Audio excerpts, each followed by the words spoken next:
So today we're looking at self-control as a gift of the Holy Spirit. Back to book of Galatians 5:22 to 25.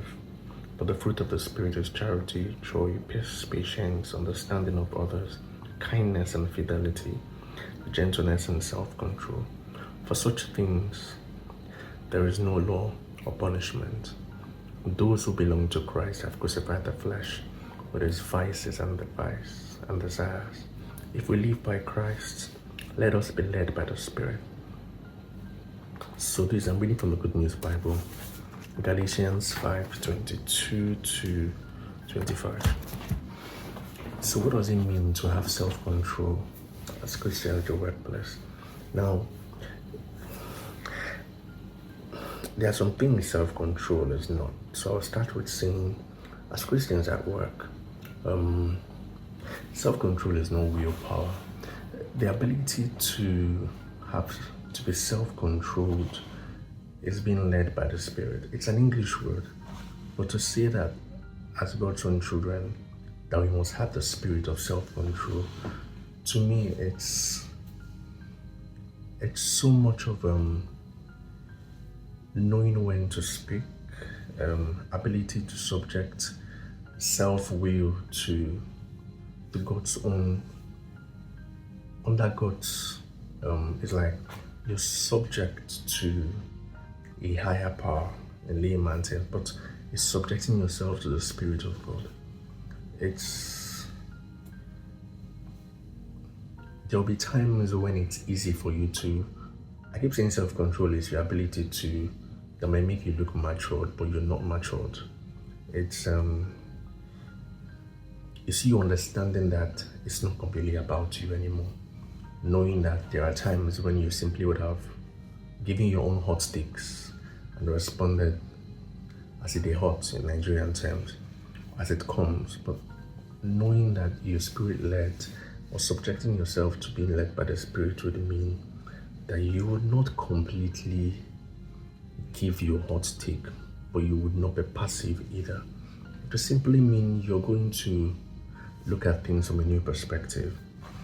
I keep saying that there are some responses that are right, but are not necessary. There are some opinions that could be legally okay to say, but because being led by the Spirit, you're not completely, your template is different, because you're also learning to have empathy. Now, there's a difference between empathy and pity. Empathy is not pity.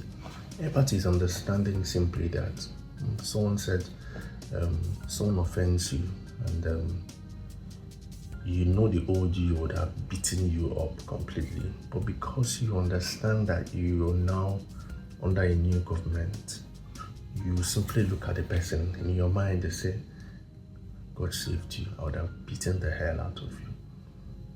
But you never say it, because saying it out makes nonsense of it. But that's not completely, is that a good way to grow?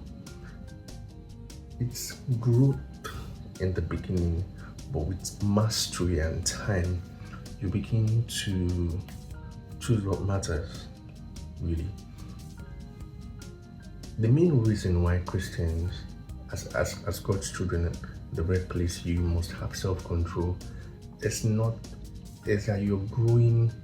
There's a new version of you that is not completely the old you. The old you has an opinion, but the new you would filter that opinion under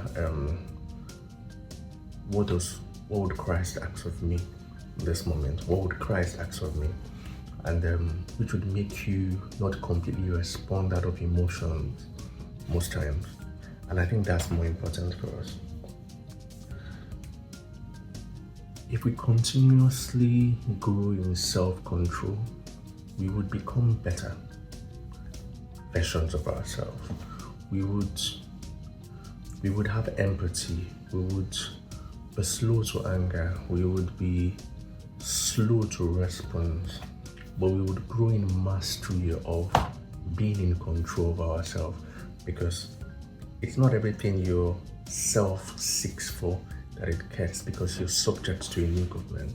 As Christians at work, it's a hard thing to do, but it's a better way to go about it. So, how are you